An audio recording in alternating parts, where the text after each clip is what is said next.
Olha só, impactos socioambientais na Oceania. Inicialmente, a gente vai fazer uma explanação geral, né, sobre essa questão socioambiental na Oceania.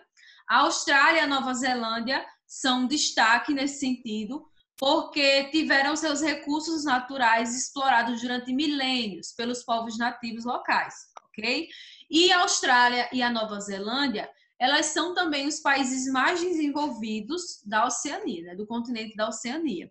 A arqueologia é um destaque nessa região, pois é possível encontrar vários vestígios, né, da fauna e da flora antigos, né, de outros períodos geológicos da história da região e da chegada dos primeiros seres humanos também nessa região. Aves, répteis, marsupiais são exemplos de animais que foram se transformando ou entraram em extinção, mas é possível ainda achar restos, né, ossos, né, fósseis, e ainda existe todo um parque arqueológico nessa região. No período colonial, no século XVIII, houve um processo de grande exploração das baleias, do cobre, da prata e do ouro na região. Olha só, até as baleias, né, elas acabaram sofrendo nesse processo de exploração. E até hoje, inúmeras espécies continuam em extinção, não só na Oceania, como em outras partes do mundo. A exploração dos fosfatos nas ilhas do Pacífico é uma outra discussão central nesse tópico, porque o fosfato ele é um recurso mineral, né, uma rocha. Essa imagem que vocês estão vendo é uma rocha de fosfato, e ela é muito explorada na região da Oceania, principalmente na Austrália e na Nova Zelândia. Só que a sua exploração traz problemas socioambientais, porque é preciso toda exploração mineral, é preciso utilizar algum produto químico que vai ali vai ajudar a explorar, mas também vai danificar todo o solo da região, provocando erosão, vai alterar a paisagem, vai retirar a cobertura vegetal e vai ficar totalmente descaracterizado o local. Sempre onde há uma mina, né, de algum mineral, acontece esse processo. Só que um outro problema é o aumento no nível do mar da região e a elevação da temperatura atmosférica está relacionada a isso. Por quê? Quanto mais se eleva a temperatura atmosférica, mais nós estamos poluindo, mais estamos lançando gases tóxicos na atmosfera. O aquecimento global ele é uma realidade e o fato da temperatura se elevar faz com que haja o derretimento das calotas polares. E se as calotas polares derretem, logo o nível do mar vai aumentar nessas áreas costeiras, ok? Bom, outra discussão, né, nessa parte são os impactos na extração mineral, tá aí na página 51, tá? Página 51. A Austrália, ela tem exploração de carvão, ouro, gás e alumínio. E esses produtos, eles também são destinados à exportação, tá? Não é só para o consumo local dos países da região, não, mas também para exportação. Além disso, a Austrália também explora muito território em termos turísticos, pelas praias, né, pelas belezas naturais que existem na região. A mineração a céu aberto, eu já até pontuei isso, ela acaba degradando a paisagem. Essa imagem que vocês estão vendo é de uma mina, né, de uma empresa na Austrália. Veja que aí onde tinha vegetação foi retirado para dar lugar à mina. Aqui no Brasil a gente tem um exemplo clássico disso, que aconteceu na década de 80, foi no estado do Pará, chama-se Serra Pelada. Foi uma mina que descobriram de ouro e mais de 30 mil garimpeiros foram para lá e tiraram toneladas e toneladas de ouro. E depois que o ouro acabou, ficou só uma cratera enorme de mais de 200 metros e a paisagem ficou toda devastada. Não tinha um pé de árvore para fazer sombra para ninguém. Por quê? É preciso retirar a cobertura vegetal para dar lugar às máquinas, né, a todo o parque, né, vamos dizer assim, parque industrial da empresa de mineração. A ilha de Nauru é um exemplo onde a exploração do fosfato acaba transformando a paisagem, né, esgotando o solo nessa retirada da cobertura vegetal. Vão aí para a página 52, tá? A ilha de Nauru, essa imagem aí, vocês podem perceber, é uma comparação de 2002 com 2016, tá? É uma ilha pequena. Em Nauru já foram explorados, né, exportados toneladas de fosfato, que tem um alto valor comercial e é muito importante para a economia do país. Só que é uma população pequena, de 11 mil habitantes, e a extração do fosfato acabou modificando toda a paisagem da região. E a mineração ela está relacionada também a problemas ambientais. Por quê? Porque a mineração, além de... É bom, porque vai gerar economia, né? Mas é impossível falar de geração de economia na mineração sem falar de degradação do solo. Esse material, por exemplo, o mercúrio, que é muito utilizado em algumas indústrias mineradoras. Quando o mercúrio entra em contato com o solo, vai para as águas subterrâneas e até as águas subterrâneas acabam ficando poluídas nesse processo, tá? Essa imagem é da ilha, né? Vejam que é pequena, né? Bem pequena mesmo.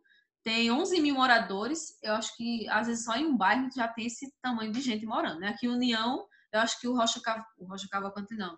Os terrenos já tem quase isso de habitantes. Então, é bem pequeno, a ilha de Nauru. Erosão e salinização do solo, tá? Tá na página 54. Página 54, erosão e salinização do solo. A Austrália, ela teve importantes fluxos migratórios, tá? Que proporcionaram desenvolvimento econômico também.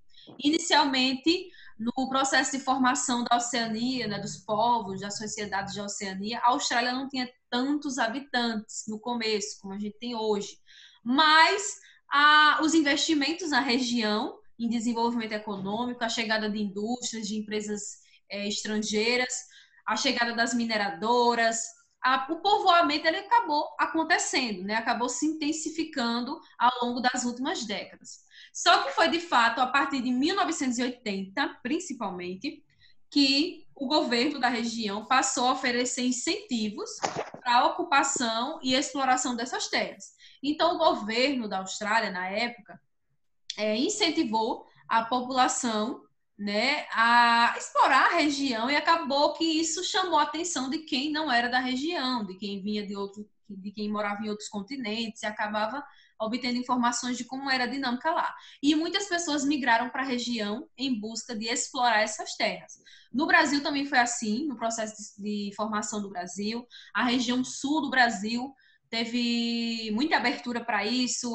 O governo na época ofereceu terras e veio muita gente da Europa para a região sul justamente para isso, para ocupar e explorar as terras da região. Nós temos uma queda da produtividade do solo, né, com esses fluxos migratórios, esse desenvolvimento econômico acaba gerando isso, principalmente pela mineração, e a redução da água potável. Por quê? A água potável ela precisa se desenvolver em regiões limpas, né, onde não haja essa interferência no fluxo da água.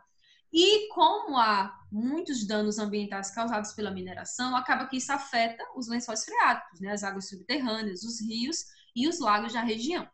Com relação às características climáticas, a Austrália ela é árida e semiárida, tá? Ou seja, é um pouco parecido com o sertão e o agreste do Brasil. Só que não chega a ser sertão, tá? Porque lá tem um volume de chuva considerável, bem maior do que no sertão do Brasil. Mas é um pouco como o agreste, né? Uma região seca, um pouco seca. Essa foto que vocês estão vendo é nítido isso. Até a vegetação é um pouco amarelada. Outro elemento é a remoção da vegetação para dar lugar às lavouras na região do país da Austrália, né? As lavouras, elas são importantes, é preciso haver comida, né? Produzir comida para a população, só que o problema das lavouras é o uso de fertilizantes. E os fertilizantes também são produtos químicos que vão para o solo, que vão para os lençóis freáticos e que acabam danificando o solo. Então, aos poucos, o solo vai ficando desgastado.